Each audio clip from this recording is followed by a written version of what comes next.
Bonjour à tous à toutes et à tous. Pardon. Donc vous le savez, on a travaillé sur ce spectacle depuis lundi avec les jeux. Ils ont bien bossé. Donc lundi, mardi, mercredi, jeudi, c'était un petit peu court, mais voilà, en 4 jours, on a fait ce qu'on a pu. On va vous le présenter. Il y a eu aussi une bonne équipe au décor et au costume. Donc on va vous présenter la légende de la pierre du diable, qui est tirée de contes et légendes du pays du Gier. Vous êtes prêts? Oui. Nous on est prêts. Vous êtes à fond? À fond les bananes. Alors on y va.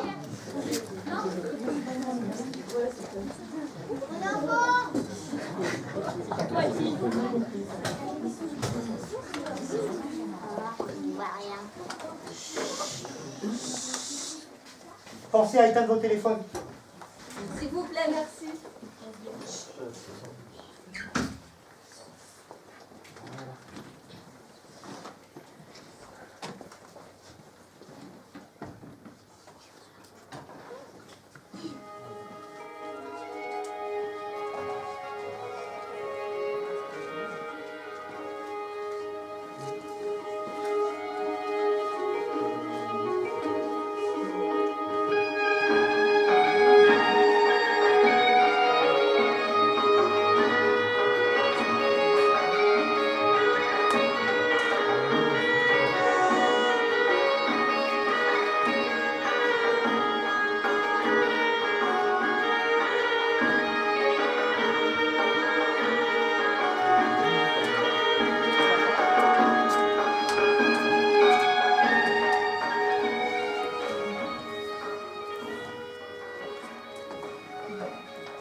Qu'est-ce que l'histoire? Qu'est-ce que la légende? Si l'histoire avec un grand H peut se concevoir comme une science, la plus exacte possible, la légende, au contraire, n'est qu'une histoire avec un petit H, maintes fois retransmise de bouche à oreille et bien souvent enjolivée ou édulcorée par chaque conteur successif. Si bien que la légende, fondée sans doute à l'origine sur un fait réel, au fil du temps, a perdu toute valeur historique pour en gagner en merveilleux et en imaginaire.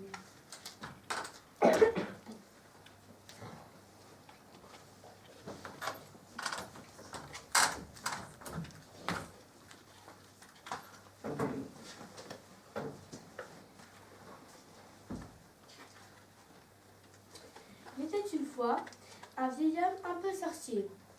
Il s'appelait Nestorius. Il connaissait les plantes et leurs secrets. Il s'était penché, un peu trop peut-être, sur les mystères insondables de l'esprit humain. S'il avait vécu au Moyen-Âge, cela aurait été suffisant pour être accusé de sorcellerie. Surtout qu'il fréquentait régulièrement ces lieux maudits où le diable a posé les pierres qui enchantent, lieux dont les habitants du Pilat préfèrent s'éloigner. Nestorius vivait avec un jeune disciple qu'il avait baptisé Auguste Sileum. Un jour, Nestorius s'adressa à son disciple en ces termes.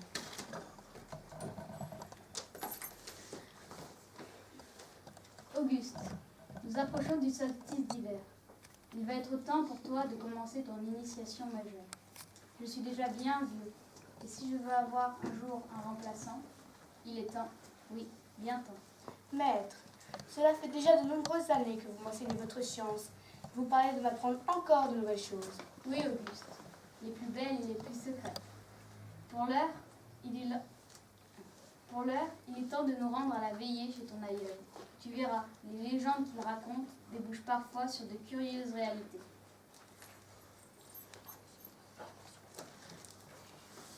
Ils quittèrent leur chaumière et descendirent vers la vallée. Dans les villages et les hameaux, lorsque venait le soir, les paysans se réunissaient autour de la cheminée pour la veillée traditionnelle.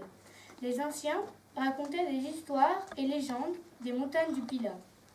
Pénétrons nous aussi dans la grande cuisine aux poutres noircies par la fumée, et asseyons-nous près de l'âtre où crépite un feu de bois. Silence. Écoutons la légende de la pierre du diable.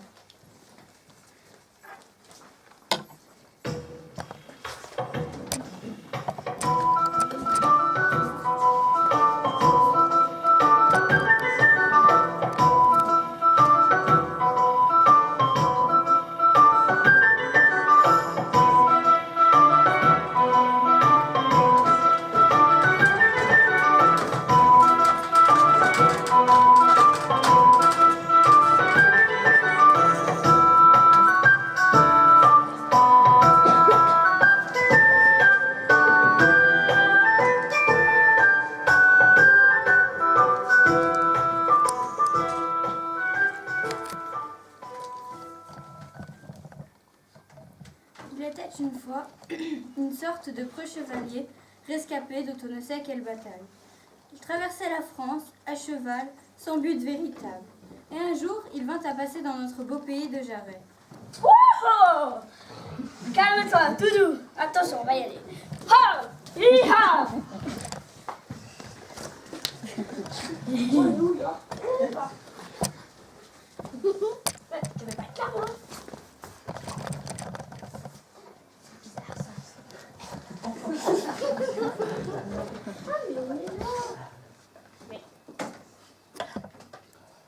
On doit aller là. D'accord.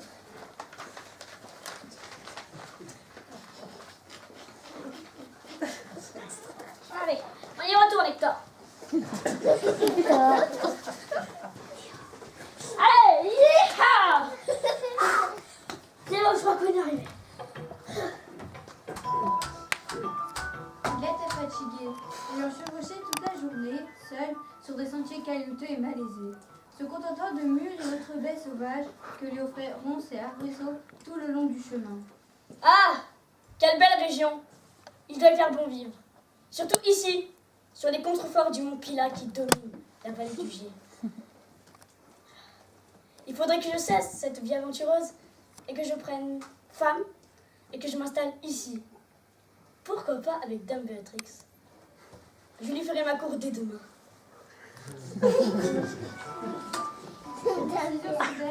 Le rendu à Jarret. Il avait croisé Dame Béatrix de la Tour du Pin quelques lieues auparavant. Ils étaient tombés amoureux l'un de l'autre dès le premier regard. Aussi l'avait-elle convié à lui rendre visite dans son château dès le lendemain. Pendant qu'il se parlait à lui-même, il était arrivé en vue d'un modeste hameau. Le soleil descendait doucement derrière la montagne. Il serait temps que je trouve un abri. Peut-être l'un des habitants de ce hameau pourra-t-il m'offrir l'hospitalité pour la nuit. Mais arrivé au cœur du village, il s'aperçut que toutes les portes et les fenêtres étaient closes. Pourtant, de chaque cheminée s'élevait un mince filet de fumée bleue. Étrange. Que se passe-t-il donc ici pour que les villageois se calfeutrent ainsi chez eux? C'est alors qu'un bruit de pas se fit entendre.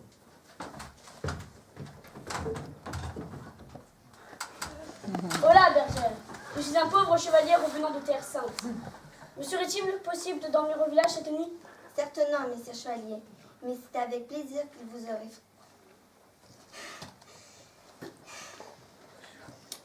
Hélas, messieurs chevaliers, je crains qu'aucun des habitants ne consente à ouvrir sa porte.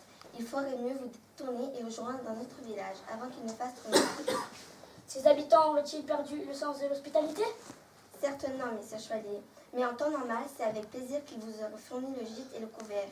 Mais Mais quoi? Parlez, bergère. c'est depuis 3 nuits un étrange visiteur rôde sur la colline. Et dès qu'il fait nuit, tout le monde s'enferme. Pourtant, tu es bien dehors, toi. Serais-tu moins craintif que les autres habitants? Hélas non, je n'ai point de maison ici. Je possède seulement une modeste chaumière dans la vallée du Couson. Et dès le soleil couché, je m'enferme. Et dès la nuit tombée, je cours la rejoindre. Venez avec moi si vous voulez, vous dormirez sur ma couche, moi je me contenterai d'un peu de paille. Je suis fatiguée, bergère, et n'ai guère envie de faire une lieue de plus. Je trouverai bien un abri dans les rochers que l'on aperçoit là. Alors que Dieu vous garde, messieurs chevaliers. Et puissiez-vous ne pas rencontrer le visiteur du soir. Moi aussi, je dormais au creux de ces rochers, à côté de mon troupeau. Et puis, l'autre nuit, j'étais réveillée par mon chien qui semblait sentir un danger. Je suis sortie de mon trou et je l'ai vu. C'est le diable en personne, qui hante notre contrée. Il porte une grande pierre sur le dos, il pousse des gémissements, il croisait son regard de Bresse, et je suis partie à toute allure. Puis, il n'est pas question que je retourne dormir là-haut. Et ton troupeau?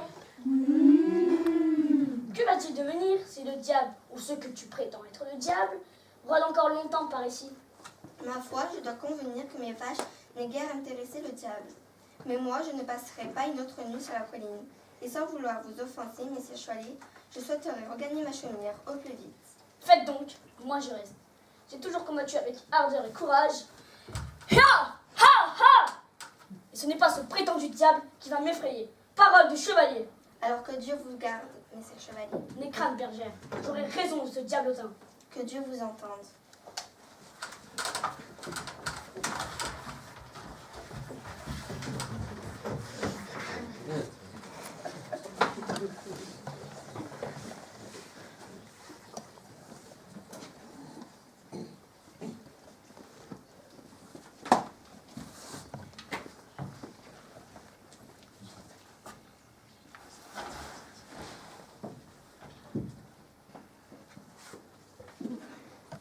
La nuit s'annonçait douce, le chevalier se confectionna un lit de bruyère à l'abri et s'endormit. Il rêvait non pas au diable qu'il avait décidé d'affronter, mais à Dame Béatrix de la Tour du Pin.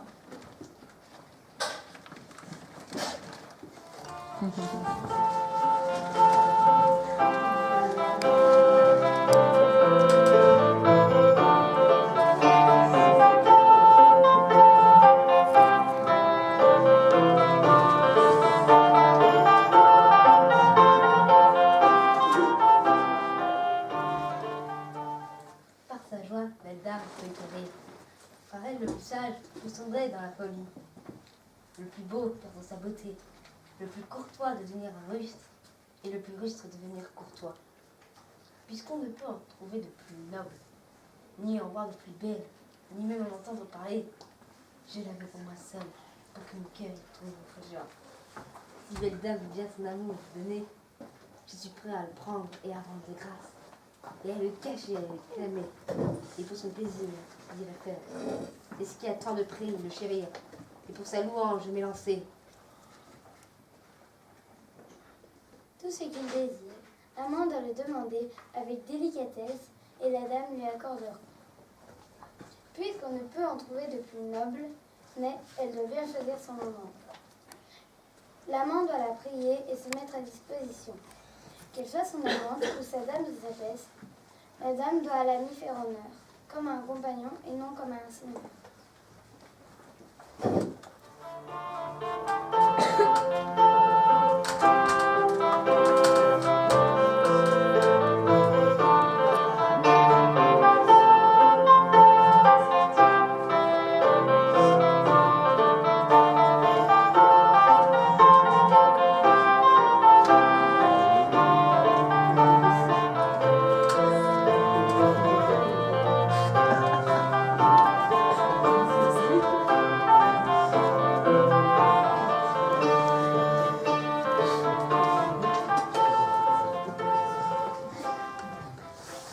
Mais, tout à coup, un bruit étrange le sortit de ses rêveries.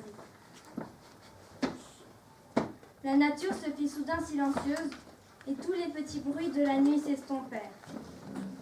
Le bruit se rapprochait tandis que le sol commençait à trembler. Les propos de la bergère lui revinrent à l'esprit. Il allait donc se trouver en face du diable.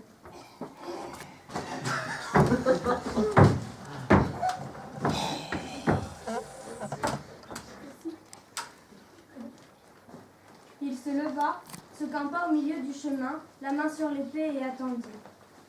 Soudain, le visiteur du soir apparut.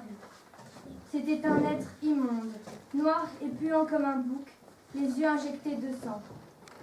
Il s'arrêta net en voyant le chevalier et d'une voix énorme s'adressa à lui. Et es-tu, homme, pour oser me barrer mon chemin? Je suis un chevalier. Et je n'ai pas peur de toi, diable. Hein? Tu es bien le premier. Quelle chose étonnante. Hein? Tu vas peut-être pouvoir m'aider.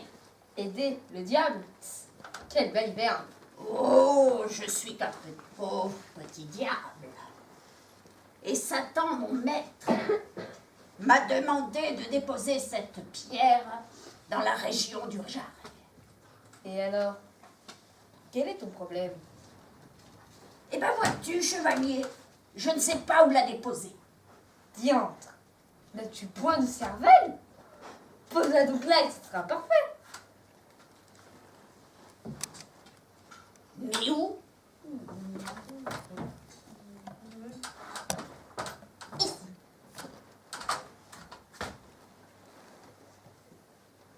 Ah, mais oui!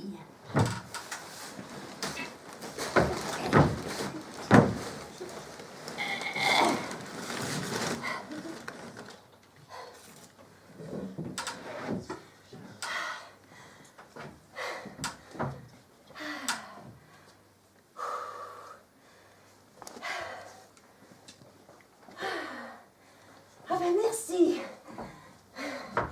Merci, maître chevalier. Il n'y a vraiment pas de quoi. Merci. Merci, chevalier. Au revoir. Au revoir, pauvre diable. Merci, chevalier. De rien. Et c'est ainsi que le diable posa sa pierre sur cette colline du Jarret, qui depuis porte le terrible nom de pierre du diable, puis il repartit pour son enfer. Nous en voilà enfin débarrassés, et sans même avoir eu à combattre. Quel sot!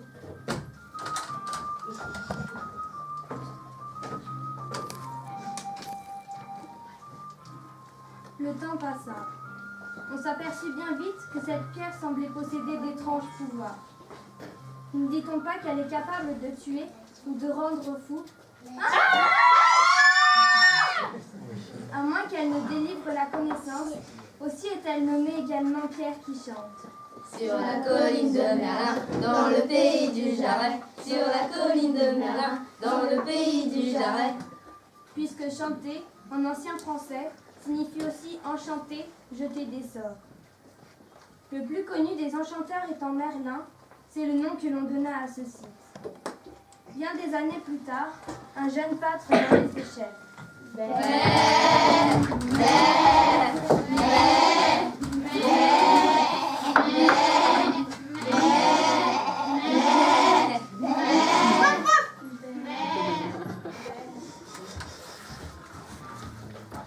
Cet enfant était le seul habitant de Merlin, le hameau proche, à oser s'aventurer vers la pierre du diable.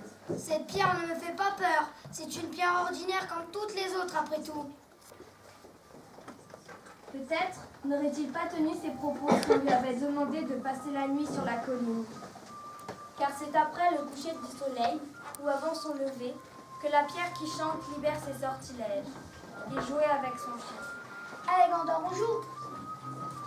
Allez, va chercher, Gandor. Allez, cherche. Continue. Allez, cherche. Allez, cherche. Allez. Quand, soudain, l'air s'emplit d'un bruit étrange. Puis, un rugissement se fit entendre.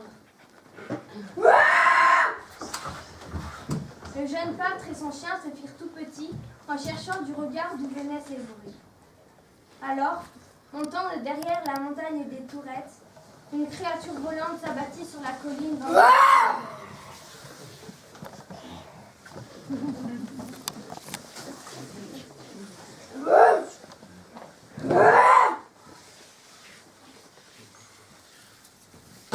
Le pâtre et Gandor tremblèrent de tous leurs êtres en voyant cet animal fabuleux dont parlaient les anciens. Un dragon. Oui, bonnes gens, un dragon. Au corps de reptile terminé par une longue queue qui frottait l'air.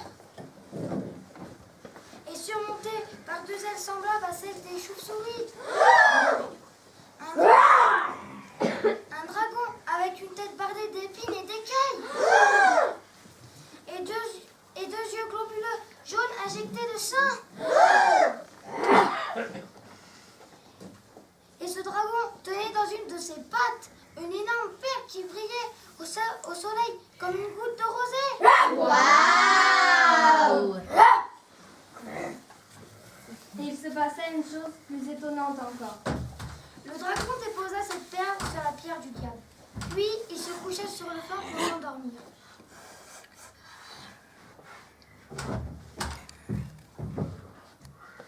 Gandor, jamais on va me croire lorsque je raconterai cela. Il faut que je ramène la perle dans le village, alors ils seront bien obligés de croire à mon histoire. Le jeune berger s'approcha tout doucement de la pierre qui chante.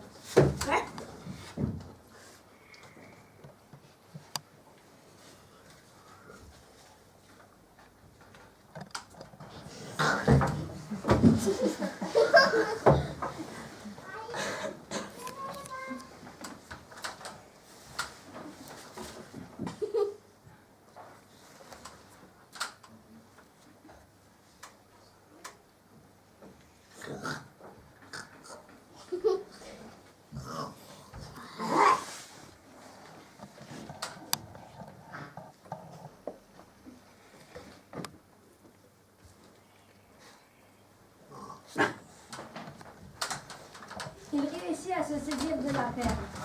Par malchance, le dragon se réveilla à cet instant. Il entra dans une rage noire en constatant la disparition de la perle.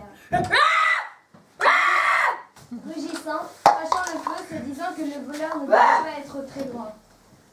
En effet, le pâtre n'avait guère fait de chemin, et en entendant les rugissements du dragon, il n'eut que le temps de se cacher dans une meule de foin.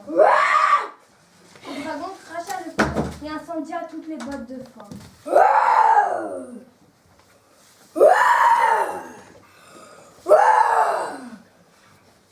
Sauf justement, et oui, celle où se cachait le jeune berger, puis il partit.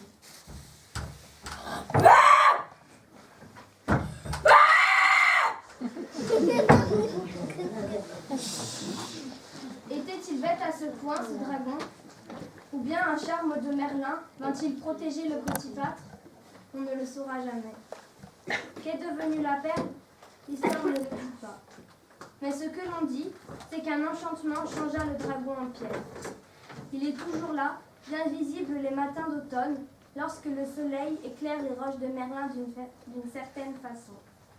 Ainsi se termine la légende de la pierre du diable, devenue la pierre qui chante.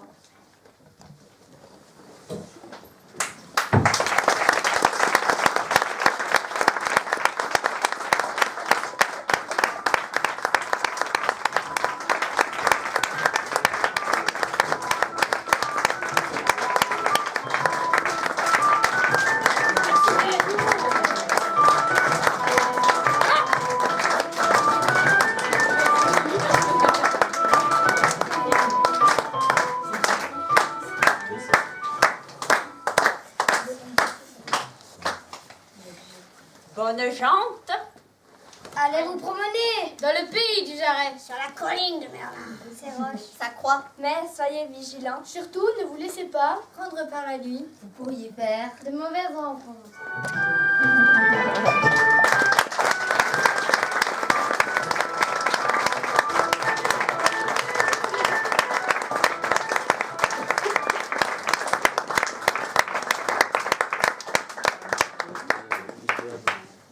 Nous avons eu le plaisir de vous présenter la légende de la pierre du diable avec Émilie, Nadir. Julia, Chris, Ellie, Tom, Sylvie.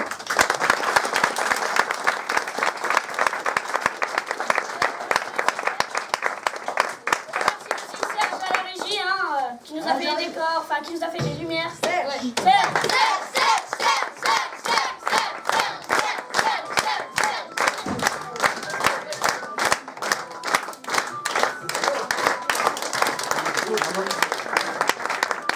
Allez, on se fait un petit peu de temps.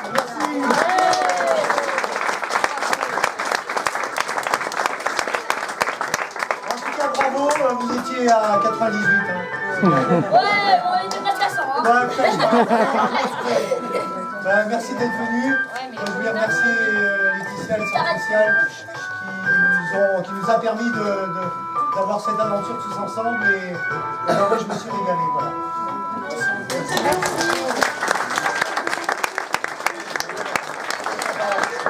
Nous tenions à remercier aussi Tatiana.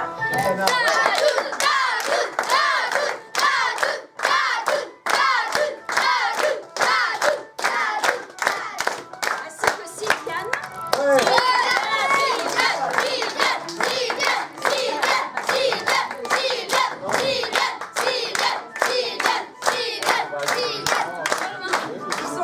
À toutes les deux, elles ont créé les décors et les costumes. Et nous tenions à remercier aussi les jeunes de 7-9 ans, le groupe des 7-9 ans.